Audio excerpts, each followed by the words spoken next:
Kamusta kapatid? It's Grit J here and today is Wednesday, June 3, 2026. And our program is Wednesday, 6 kilometers, Zone 2. We're here in the kiddie crew. And Okay, go!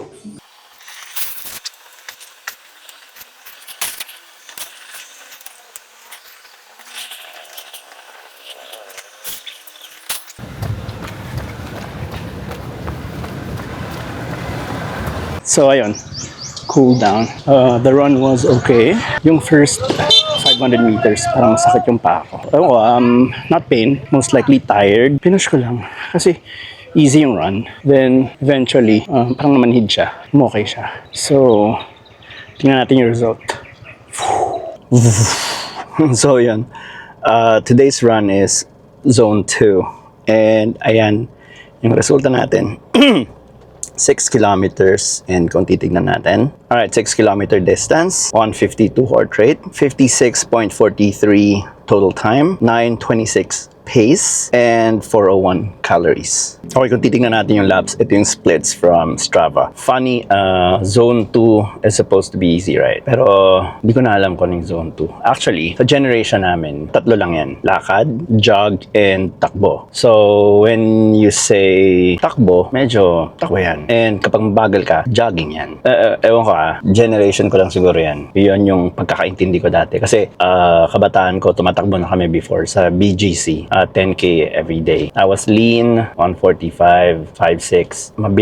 Mabilis kami and that time kasi yung bodybuilding kami. Ngayong tumanda na ako, I started really running around April 2025. Hindi ko pa alam yung Strava. Nag-decide kami na mag-exercise. We would walk here. We would try to jog. Iba-iba pa nun 1 minute jog, 3 minutes walk. Mga ganyan ba? And ang kaya lang namin before is around 3 kilometers every single day. Yun lang yung ginagawa namin. Siyempre, while you're exercising, panahon na ng internet, diba? So, you would research. Unang-una kong research, nakita ko agad ang Zone 2. Kung hindi ka talaga familiar, you would take it literally. Literal na 125, ganyan. Ang dami kasing terms, ang daming technical stuff na hindi ako familiar before. I would just take it very, very literally. July na ako bago ako nagka-watch. Ilang buwan na rin kaming nag-exercise bago pa ako mag-start ng Strava.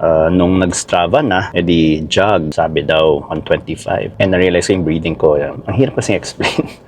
Kapag magwa 135 ako, parang medyo hirap na ako huminga. Medyo medyo effort na siya. Back then, sinubukan ko rin maging mabilis. Yung 150 ko before, hindi na talaga makahinga. Parang feel ko yun yung 170 ko kahapon. Pero 1 year yung noon at ngayon, hindi ko na ma-distinguish ang masyado ang zone 2. For me, it's just easy run. Today, easy run. By feel na lang kapag kasi nag-check ako sa watch, masisira yung flow ng takbo ko So, I would just call it an easy run. Ang dami kasi mga terms when you say zone 2 sa ngayon and people are medyo very specific. Parang kailangan conversational, kailangan you breathing well. Hindi ko mag-gets. If I would go lower than my easy, feeling ko parang dinadrag ko na lang yung paa ko. Hindi na ako yung normal jog. Hindi na siya jogging for me. So, ang start ko ng easy ko is jogging. Yung na nung parang sobrang bagal talaga na ang awkward ng feeling.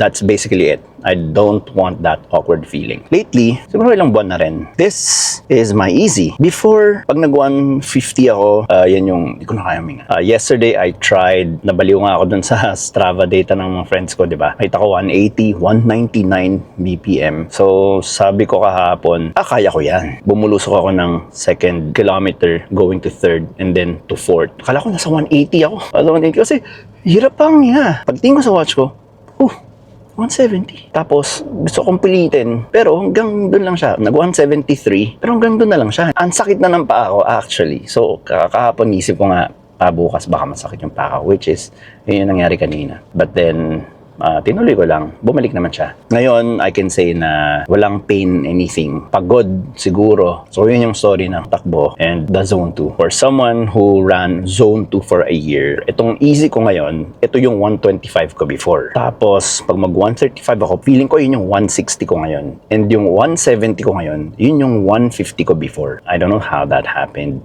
Siguro baka ikaw, alam mo kung ano yung nangyari sa akin. maybe you can share some info about it. Ako kasi hindi ko alam. So, yun lang naman. I guess that's it for today's video.